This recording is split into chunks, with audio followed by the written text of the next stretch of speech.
Bom dia, gente. O Luiz hoje vai mostrar o trabalho dele aqui no GEA, que é de detecção de falhas mecânicas usando Machine Learning. Pode assumir aí, Luiz. Bem, um bom dia para todos vocês. O meu nome é Luiz Otávio, eu faço parte do GEA, acho que já tem um ano e meio, cerca de um ano e meio, e hoje eu vou apresentar para vocês a detecção de falhas mecânicas através de diferentes técnicas de Machine Learning. Esses são os autores, né? Tem o Igor, o Gabriel, o Lucas e o Jorge Ney. A gente trabalhou em grande parte do tempo, trabalhamos em dois e no mais ali para o final do artigo, recebemos ali a colaboração de mais três coautores. O, o objetivo principal, os objetivos principais que a gente queria trazer para o nosso algoritmo são um algoritmo simples para que ele inspirasse até pequenos empreendedores a saber que mesmo com poucos recursos é possível fazer uma fazer fazer coletar alguns dados e utilizar da inteligência artificial para fazer uma previsão de como é que está o funcionamento das suas máquinas, se está tudo funcionando corretamente, da forma como ele esperava. E para que isso seja feito de forma correta, né, o sistema também tinha que ser bastante eficiente e também preciso. Não adiantava de nada ele ser muito simples, muito pequeno, pouco robusto e ao mesmo tempo não apresentar um resultado preciso. A bancada didática, onde essa é a bancada didática, onde o professor Jorge Ney, né, que é um dos coautores do artigo, coletou os dados, né, a bancada consiste basicamente de um motor e de sensores para fazer o monitoramento de como é que está o funcionamento desse motor, seja por alinhamento, desbalanceamento. Também existe um volante, né, para manter o motor funcionando no embalo. E todos os dados foram coletados pelo professor Jorge Ney na sua teoria, na sua tese, né, de doutorado, em cerca de 2002.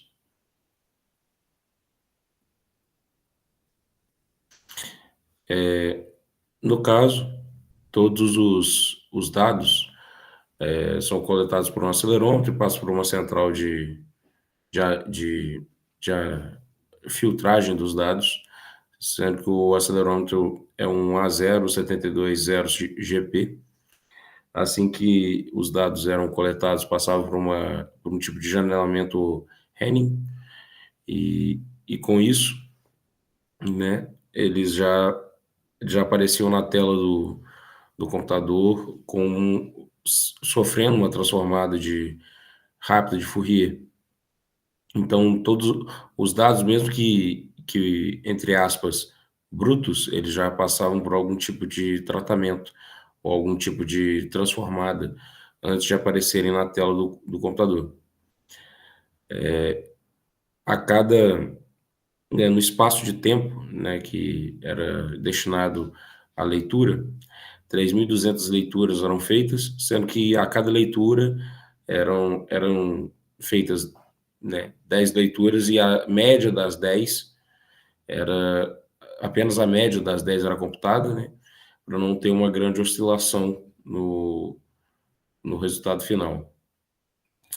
As, Era medida uma frequência entre 0 e 400 Hz, sendo que apenas a velocidade era considerada, né? No caso aqui do estudo, a leitura do acelerômetro era entre aspas, né? Porque ele lia a aceleração e era transformada em velocidade, sendo assim a amplitude é feita em milímetros por segundo. Com o intuito de ser uma interface muito simples, eu tinha que selecionar apenas uma única posição, simulando que apenas um acelerômetro ia ser colocado no motor de indução, né? Não poderia ser dois ou mais, apesar de poder fazer funcionar um sistema dessa forma.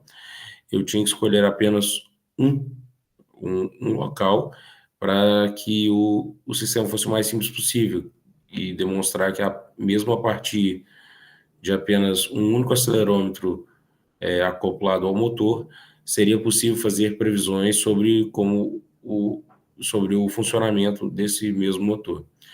Neste caso em específico, o acelerômetro estava na posição vertical, do lado da ventoinha, que seria, no caso, o lado do volante, ao lado esquerdo da imagem da bancada didática que vocês enxergam. Após, né, toda a coleta dos dados,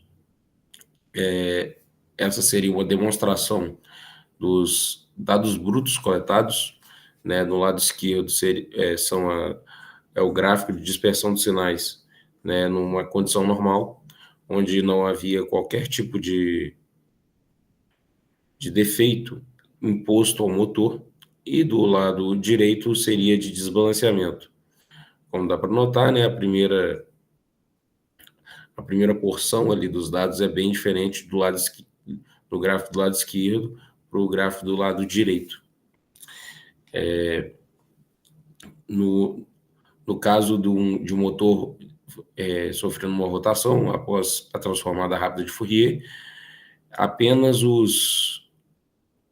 a frequência de rotação do motor e seus harmônicos possuem um valor de amplitude, a velocidade, a amplitude de velocidade, né, na vibração considerável. Tudo que não é a velocidade de rotação ou um harmônico dessa velocidade de rotação, basicamente o resultado é zero. Tanto é que, a não ser em pontos específicos dessas imagens que vocês conseguem enxergar, o gráfico se mantém colado, muito próximo a uma amplitude zero. Dessa forma, com o intuito de minimizar o número, de minimizar a dificuldade e a quantidade de entradas a serem dadas para a inteligência artificial, a, a única solução possível é considerar que apenas a frequência de rotação e seus harmônicos são dados de entrada, igual está demonstrado na imagem de uma amostra da base de dados. A base de dados foi feita com base em absolutamente apenas a velocidade de rotação, né? Seria ali de 1.300 RPM, ou no caso ali algo em torno de 29 Hz. Apenas a velocidade de rotação e o resultado, né, que era esperado, seja desalinhamento, folga mecânica, condição normal ou desbalanceamento. Apenas essas quatro condições foram consideradas, apenas essas quatro condições foram utilizadas para esse estudo, sendo que a base de dados tinha 50 amostras, né, de cada uma das condições, totalizando aí algo em torno de uma base de dados com 200 linhas, né, para fazer o estudo completo.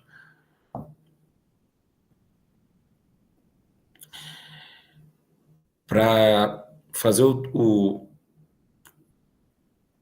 para ter uma ideia de um sistema robusto, basicamente ele funcionava de forma iterativa o tempo inteiro, tentando buscar a melhor configuração de cada um dos sistemas, cada um dos modelos de machine learning com o qual estávamos trabalhando. Inicialmente, ele fazia uma divisão aleatória da base de dados, passava por um treinamento e teste do modelo e armazenava o resultado. Uma vez que o número de repetições dessa divisão não fosse 200, ele continuava repetindo esse ciclo entre 1, 2 e 3 de forma iterativa até que o número de, de dados coletados, o número de divisões feitas a partir da base de dados, fosse 200. Uma vez que atingiu o número 200, ele fazia um cálculo médio do desempenho daquele modelo com aquela configuração de hiperparâmetros, testava para ter certeza que se aquela configuração era melhor, no caso deste estudo,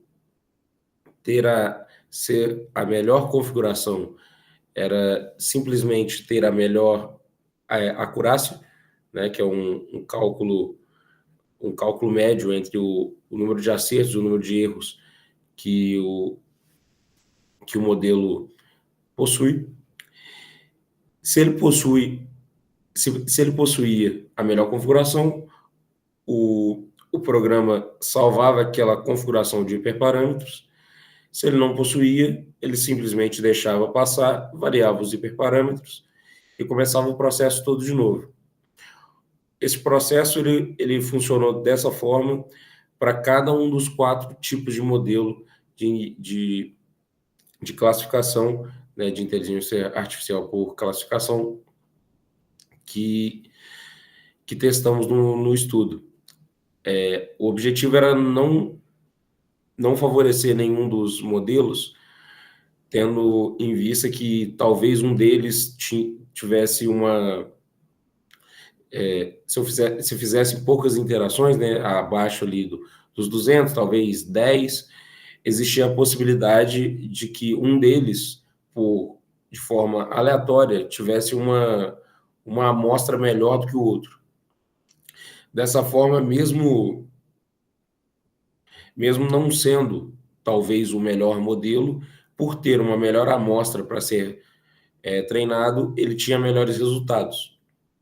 Quanto maior fosse essa interação entre divisão e divisão da base de dados e treinamento, eu teria uma versão mais realista do cálculo de desempenho médio deste modelo, para com a quantidade de dados que me foi imposta, sendo que, neste caso, é bem pequena. Um banco de dados de apenas 200 linhas é um banco de dados consideravelmente pequeno. Após todo o processo iterativo, né, onde cada um dos modelos buscava a maximização de seus resultados a partir da acurácia, né, esses foram os hiperparâmetros definidos para cada um dos 4 modelos que estávamos testando. No caso, a gente trabalhou com Decision Tree, Radiate Boosting, Random Forest e o KNN. Nessa apresentação, não vou entrar especificamente em cada um dos hiperparâmetros, mas eu quis deixar gravado na tela para que entendessem quais são os hiperparâmetros que estavam variando ao longo do tempo. Cada um deles, absolutamente cada um deles, variou ao longo do tempo. Em cada uma das interações, o programa buscava pequenas diferenças. Todas as vezes que rodou o programa, tinha uma configuração ligeiramente diferente da anterior e ligeiramente diferente da posterior. Então, ele testou, todo o programa testou uma quantidade muito considerável de hiperparâmetros e esses foram os que demonstraram a melhor acurácia, os que demonstraram uma maior capacidade de assertividade na previsão dos seus resultados. Uma vez que eu já tinha os, a melhor configuração de um modelo de previsão, né, um modelo de classificação, tinha mais uma etapa a se seguir, que era, mais uma vez, uma divisão aleatória da base de dados, treinamento e teste do modelo e armazenamento dos resultados. Para que isso? Eu já sabia, neste ponto, que qual era a configuração que deveria ser usada para obter o melhor resultado, mas eu não tinha certeza sobre a consistência desse modelo, se ele poderia me apresentar aquela mesma acurácia o tempo inteiro. Então, a ideia por trás desse processo é literalmente me mostrar quão assertivo e por quantas vezes esses modelos poderiam ser.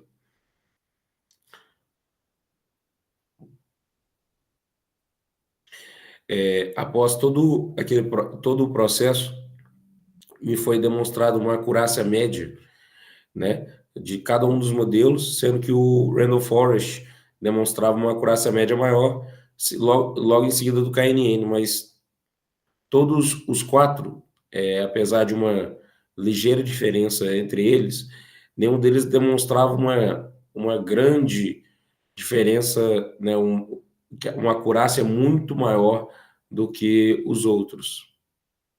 Então, nós partimos para a plotagem do histograma, que era para ver dentro de um horizonte estatístico qual é a variação, né, de resultados que se obtém.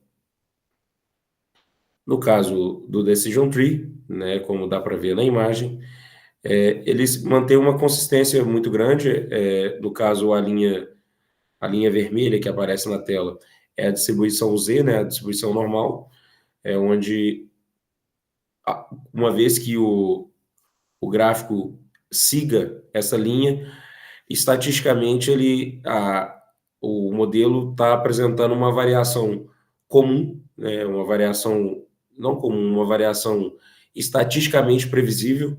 Logo, se é estatisticamente previsível, o modelo em si é um modelo consistente, né, onde a variação ali entre o mínimo e o máximo não passa de algo de 2% na diferença ali.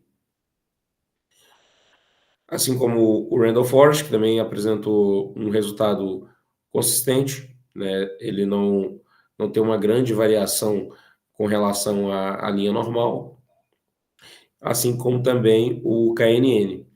Todos esses três primeiros, eles demonstraram uma consistência perante os dados, né? Eles, em relação à linha normal ali, eles não têm uma variação muito grande, logo eles são modelos consistentes e o tempo todo estão dando mais ou menos o mesmo resultado e não tendo uma grande variação aí para com o resultado, logo as suas previsões são mais confiáveis. Já no caso do Gradient Boosting, ele, a, o seu gráfico não demonstrou uma boa variação. Toda vez que se for fazer uma previsão utilizando esse modelo, neste caso, ele não tinha uma consistência com os seus resultados. Logo, existe uma grande possibilidade de imprecisão e inconsistência. Logo, não seria o modelo mais indicado para fazer as previsões da falha mecânica no motor de indução, né, dentro do nosso estudo. É importante lembrar que dentro de todo, independentemente do modelo, a acurácia não teve uma variação maior do que 3%. Maior do que 3%. Todos os modelos, ali considerando, né, a linha normal, a menor acurácia e a maior, não existe uma separação que atinja 3%, o que demonstra aí uma zona muito pequena, né, de variação da acurácia média de cada um dos modelos. O gradient boosting, assim como eu já tinha mencionado, foi demonstrado como um modelo inconsistente, considerando que queremos precisão para confiarmos ao a inteligência artificial nos dizer se o sistema está operando em desbalanceamento, desalinhamento, né, ou folga mecânica. Se um modelo demonstra uma grande inconsistência, ele não é possível confiar a ele este trabalho de detectar a falha, uma vez que é muito mais provável que ele detecte uma falha quando não há, ou não detecte a falha que existe. Dessa forma, ele não seria um bom candidato para atingir um bom candidato para atingir os objetivos que tínhamos setado para esse estudo. Outra consideração que é importante é o trade-off. O trade-off é quando se para um ganho pequeno, né, um ganho pequeno na precisão da previsão, se demanda muito mais poderio computacional. Talvez em um, talvez não, em um dos modelos, caso em um dos modelos, caso ele levasse uma quantidade muito maior de tempo computacional, capacidade computacional para realizar as suas previsões, tendo um ganho percentual na precisão muito pequeno, não valeria a pena. Digamos que o Randall Forest levasse o dobro do tempo do KNN para realizar suas previsões. Tudo bem, mas aí o ganho percentual é apenas de 4%. Será que valeria muito mais a pena se investir no Randall Forest? Essa é uma consideração que é importante ser levada em consideração. No, no meu caso aqui, né, o Randall Forest foi o melhor modelo disparado em correlação a todos os outros, em cada uma das cinco condições que foi estudada, né, que é a acurácia, a folga mecânica, condição normal, absolutamente cada uma das cinco condições, né, que o motor foi avaliado, ele foi o melhor em todos eles por 5,8% a mais de desempenho. Contudo, entretanto, todavia, ele não é o mais rápido. Ele tem esse ganho de 5% ali, quase 6%, mas ele não é o mais rápido. No meu, ali durante a modelagem dos modelos, ficou, durante ali a produção dos modelos, o KNN se demonstrou muito mais rápido. Numa base de dados ali de 200 itens, ele era mais ou menos 1 minuto e meio mais rápido que o Randall Forest. Sim, com 200 itens, né? O KNN já está dando uma diferença aí de 1 minuto e meio ali, 1 minuto e meio. Quando essa quantidade de dados for muito maior, talvez essa diferença aumente consideravelmente. Então é importante avaliar muito bem o cenário que você está trabalhando. A precisão absoluta é mais importante do que o tempo para que ela seja atingida. No meu artigo, eu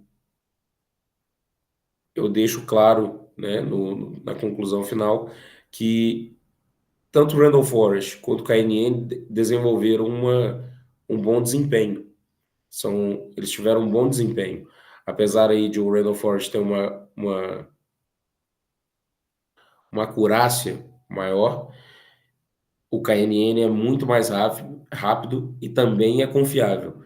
Logo, vai partir do engenheiro, né, ou do projetista envolvido ali com o projeto, tomar a decisão se o modelo utilizado vai ser o Randall Forest ou o KNN. O Decision Tree, ele também se apresentou muito consistente, só que em comparação com os outros dois, ele é impreciso. E o Gradient Boost, ele tanto é instável quanto é impreciso. Então, ele foi quase que, né, naturalmente excluído da discussão quando se foi eleger um melhor modelo. É importante salientar que eu trabalhei com uma base de dados de 200 itens. A quantidade e a qualidade dos dados com o qual está sendo trabalhado cada um dos modelos é muito importante. Sendo assim, essa é uma análise teórica, é uma análise teórica. Talvez com uma quantidade maior de dados ou talvez até uma quantidade utilizando ali, né, de 2 sensores, talvez outro modelo se apresente como o melhor modelo a ser seguido. Contanto, no meu estudo, o objetivo era ser simples e ter poucos dados, por causa da, da possibilidade de que uma pessoa que nunca fez monitoramento através de inteligência artificial ter a noção de que mesmo com poucos dados e com apenas um único sensor acoplado ao motor, é possível, ainda assim é possível fazer um monitoramento, mesmo que não tão preciso quanto outras abordagens, era possível fazer o monitoramento do funcionamento do seu motor. Aqui eu deixei as referências, né? Tem 2 slides aqui de referências. Eles são encontrados também no próprio artigo. Essa é a referência literal do artigo. E assim eu encerro a minha apresentação. Aqui possui tanto meu e-mail quanto meu número de telefone, o meu LinkedIn, o meu Instagram, para qualquer um que se sinta confortável, queira trocar uma ideia, ficar à vontade aí para entrar em contato comigo. Muito obrigado. Muito legal seu projeto, Luiz. Só queria saber como é que é o banco de dados? São quantas colunas? Como que é a carinha do banco de dados? O banco de dados são 5 colunas, sendo as 4 primeiras colunas a velocidade de rotação, né, a frequência da velocidade de rotação, literalmente, e a terceira, a quarta e a segunda, a terceira e a quarta são os harmônicos dessa velocidade de rotação, né? 2 vezes a velocidade de rotação, 3 vezes, e a quinta é a condição que o motor está operando naquele momento, seja por desalinhamento, condição normal. Então, eu utilizei das 4 primeiras, né, como input de entrada, né, como dados de entrada para a inteligência artificial, para ela treinar, e a quinta como resultado. Olha, com esse padrão aqui de, como é que fala? De vibração nos harmônicos, esse aqui é o resultado. Seja condição normal, desalinhamento, desbalanceamento, e a partir desse conjunto de 4 dados, a inteligência fazia a sua previsão de como é que o motor está operando. E quais foram os passos que você tomou no pré-processamento de dados? Poderia repetir a pergunta? E o que você fez na etapa de pré-processamento de dados? Neste caso em específico, não fui eu que coletei os dados. Eu utilizei de um banco de dados que já tinha sido utilizado para outros trabalhos. Eu usei entre aspas, não, ficou ruim, eu usei do conhecimento que o professor Jorge Ney já tinha aplicado sobre os próprios dados, né? Eu não peguei os dados brutos, eles já chegaram tratados para mim. Eu não peguei a oscilação direta do acelerômetro. O que chegou para mim foi literalmente a oscilação em milímetros por segundo. Não foi a leitura em G do acelerômetro. Perfeito? Beleza. Mais alguma pergunta, alguém?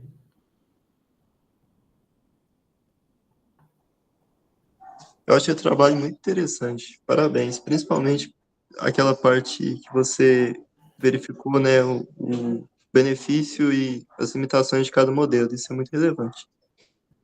É porque, assim, esse trabalho é derivado do meu TCC, e o meu TCC, ele tinha uma falha grave, que era a primeira vez que eu estava mexendo com inteligência artificial e tudo mais. Eu não considerava, eu considerei apenas um modelo. Eu não considerei absolutamente mais nada. Eu tinha elegido, na época, né, o Randall Forest, e eu usava apenas uma única amostra. Logo, era meio que aleatório se o modelo conseguiu pegar uma boa amostra ou não, se aquele modelo era o mais indicado para fazer a previsão que eu estava querendo. Então, a partir das observações que me foram feitas ali durante a minha bancada do TCC, esse tema acabou surgindo.